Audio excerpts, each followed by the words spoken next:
friends, and welcome back. If you're new here, my name is Morgan and we are in my kitchen and we have a very large project in front of us today.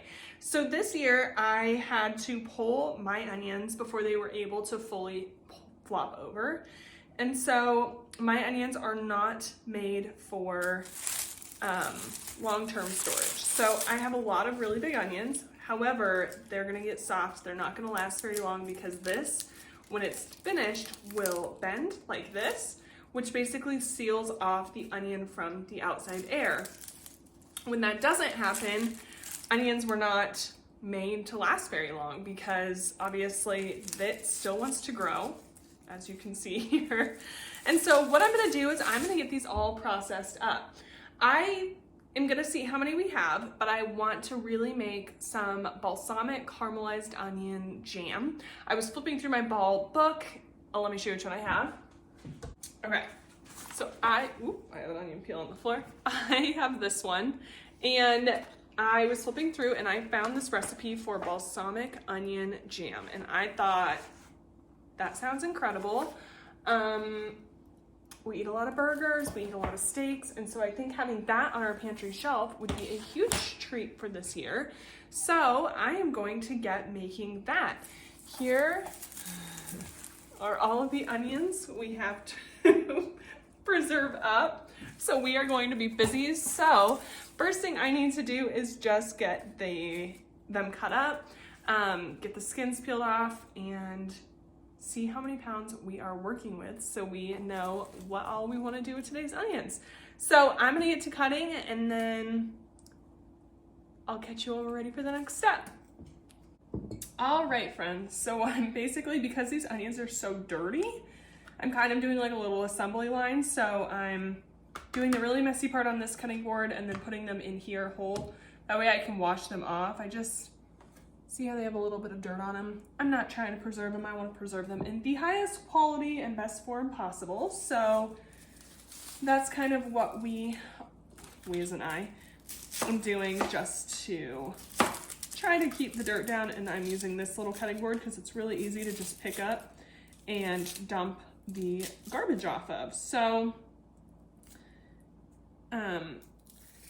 we're gonna be here for quite a while. I have a good number of onions to preserve, and I kind of went back and forth on whether I wanted to freeze them to cook with or if I wanted to make jam with them. And I decided, I mean, these are all of the onions that I got this year, and our season was really, really short. That's just how Wyoming season is. Last year they did a lot better than they did this year, and that's okay. That's how gardening goes. I'm just thankful for the onions that we did get. So I'm gonna make onion jam out of all of these onions, I believe.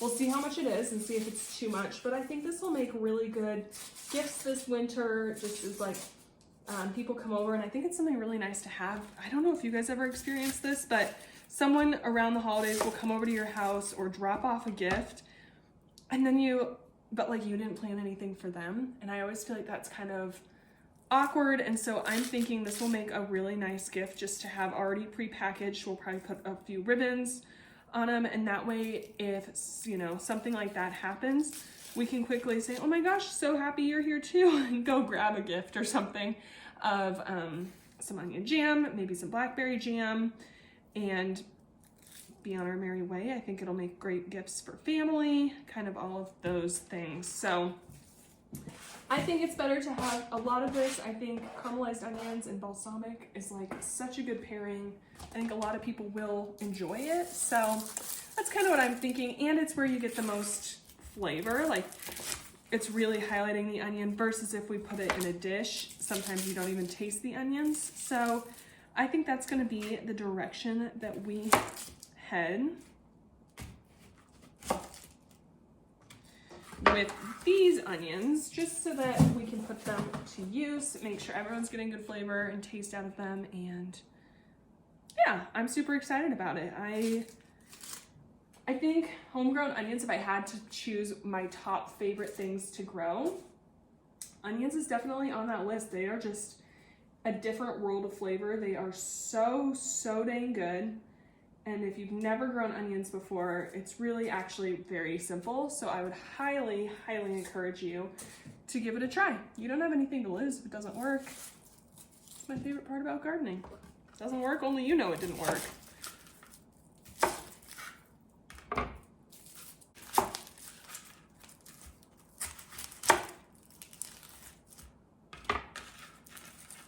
Look at the root system on some of these. They were crazy this year. They were so hard to get out of the ground. I honestly think it's because their root system was just so thick. So they had a good couple months still left in them that they were looking to grow. So they were thriving this year.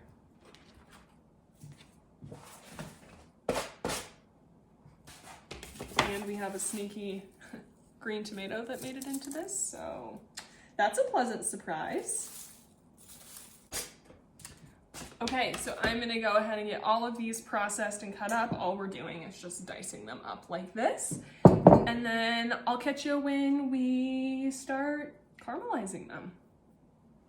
Okay, so here is the onions. This is obviously not all of them.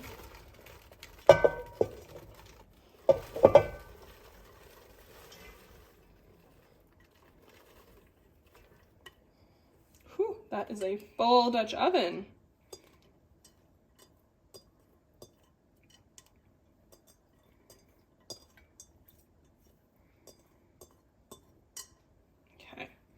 So to this, I'm tripling this recipe. So to this, a single recipe, you would add a half a cup of balsamic. So I'm going to triple that.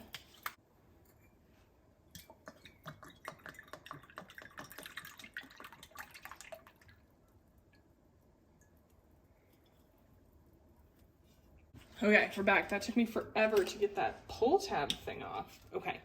So again, half a cup, I'm tripling it, so we will do 3 of these.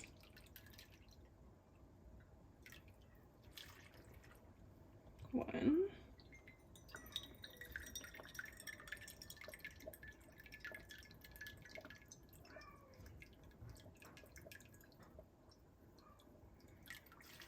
Two.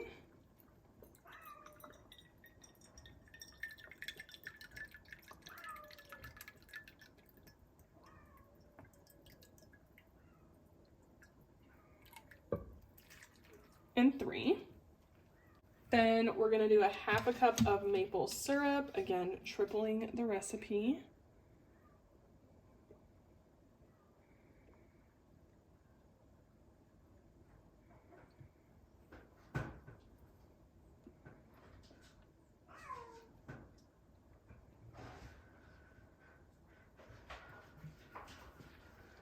Two. I have a cat trying to break into the house at the moment.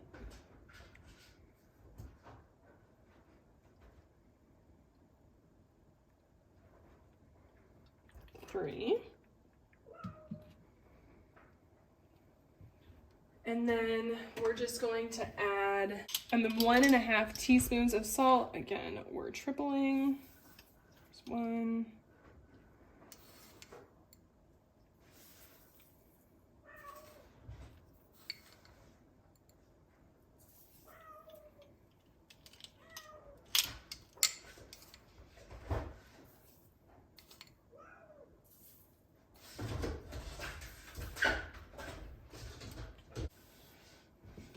And then we want 2 teaspoons of white pepper. I only have black, so that's gonna work. So I'm gonna do 6.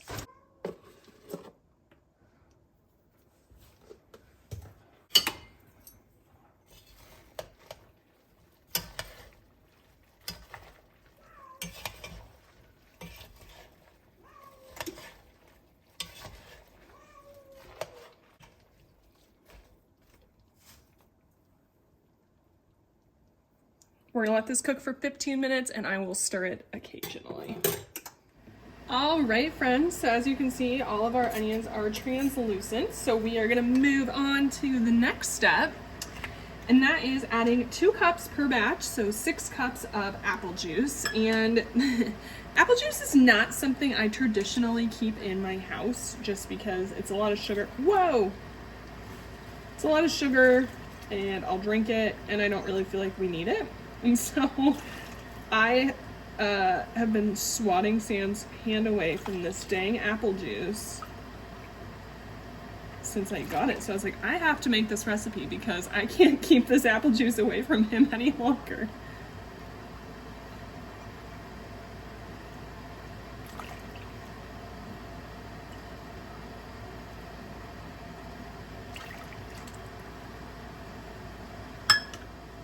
So needless to say, he's gonna be happy. There is some left for him. And then we are going to add our pectin. We are using low sugar pectin, and it is, I might need to go grab one more box. It's going to be 3 tablespoons per batch, so I will be using 9 tablespoons. I don't know how many oh my gosh, this is hard to open. Let me grab some scissors. I don't know how many tablespoons is in each box.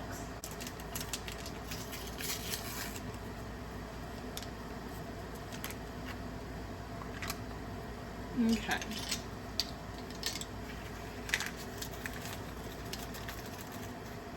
There's 1 tablespoon.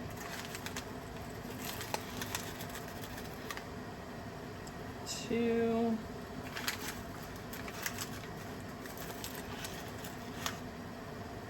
3.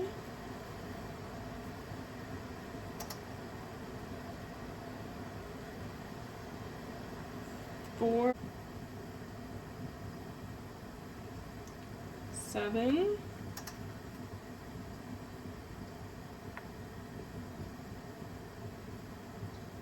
8. Oh, will we make it? Yeah.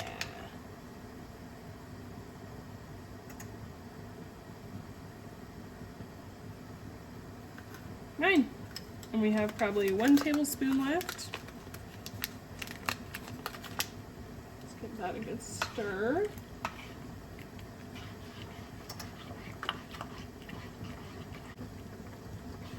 And we are going to let that come to a rolling boil to get the pectin to dissolve. So back onto some high heat, and I'll catch you once this is boiling. Alrighty, we are at a rolling boil. A rolling boil literally just means a boil that you can't stir away. So finally I'm gonna add 1.5 cups of sugar. Again, it's just a 1/2 cup per recipe. And we're gonna stir that in until it's dissolved.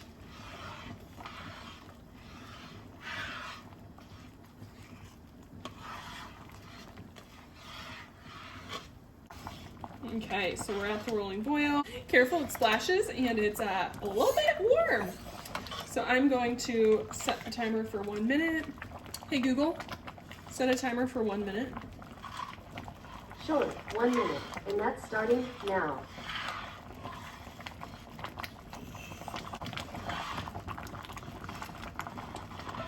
Hey Google, stop. All right, and then we're gonna remove it from the heat. I'm just gonna throw the lid on it to do that so I don't burn myself.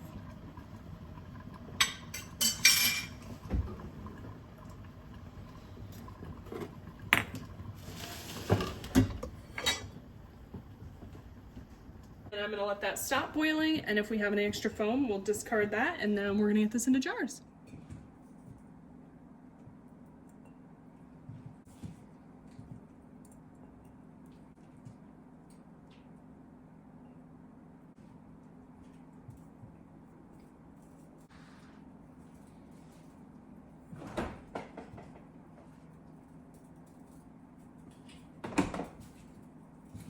Okay, so I went ahead and just put some of this in the refrigerator to make sure I liked how thick it was. And as you can see, it's like, oh, it's like literally the perfect jelly. Okay, I also wanted to try a little. So as you can see, it's literally like jelly. So it's gonna harden up perfectly once it's cool. And I just wanted to try it so I know if it needs anything different, what I'm canning. I've never made this before, so here we go.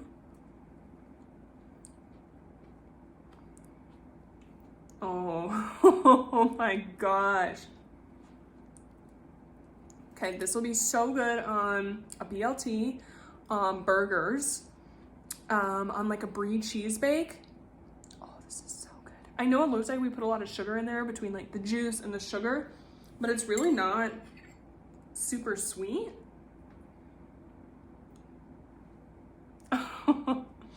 It's actually a little bit spicy, I think, from all of the pepper we put in. Wow. Okay, this is definitely a make. Let's get this canned up or put in our jars and get these processed. I'm so excited.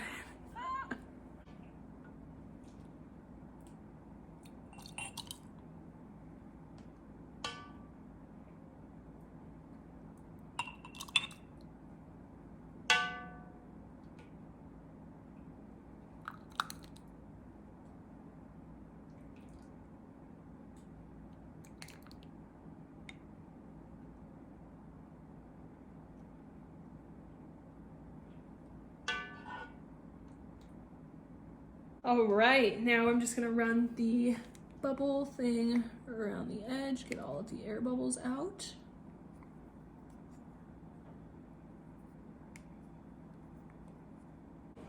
Okay, and we are going for that 1/4 inch of headspace, so I wanna check and make sure these are all perfect. Because sometimes removing the air bubbles kind of changes it a little bit.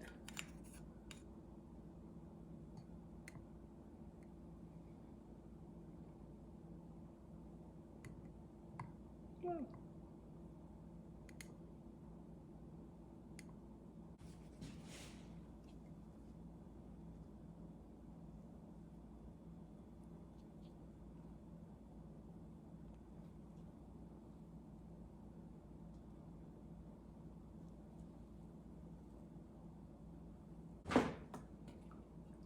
And then we're just gonna get our lids on all of the jars.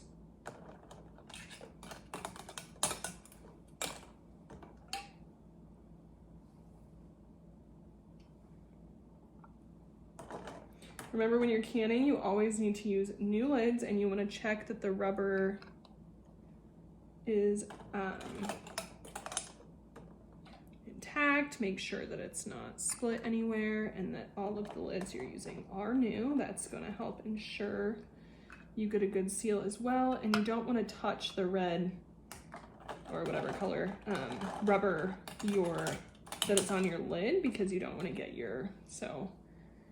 that red, don't touch that because you don't want to get your hand oils on it.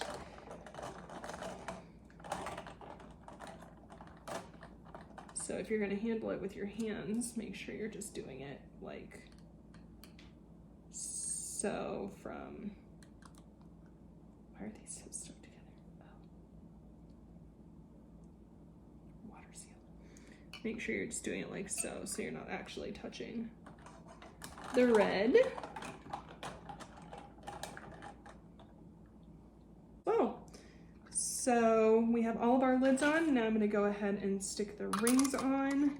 And again, as always, just fingertip tightness.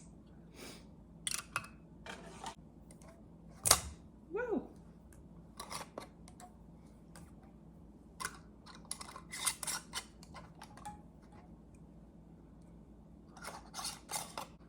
All right, now we're gonna take these and get them into the water. Remember, make sure the contents of the jar matches the heat of the water. We don't wanna break any jars. And when I put them in, it's like changing a tire. You wanna put them in kind of a star pattern so that if you put them all on this side's gonna flip up. So it just helps keep that basket a little bit more even.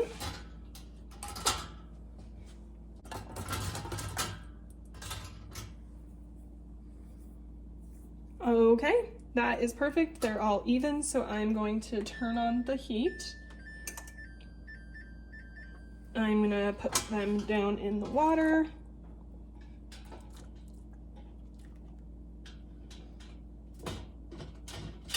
And then let this water come back up to boiling. We're gonna process them for 15 minutes if you're at low altitude. I'm at high altitude, so I will be doing 25. I'll see you guys once it's time.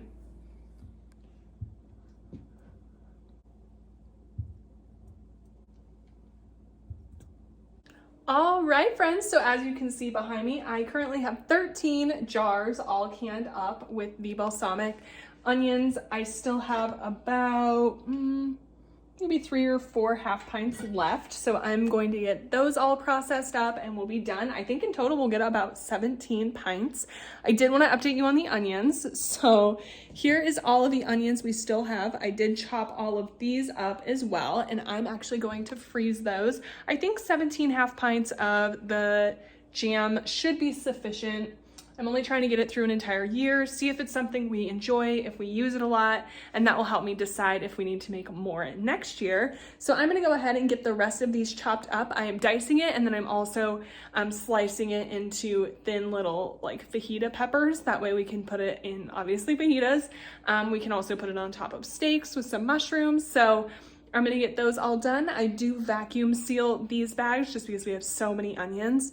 And then we should be set for the year. I will probably have to buy a few for things like chicken salad or regular salad when we want kind of that fresh onion taste, but honestly, that's pretty far and few between, so I'm not super worried about it.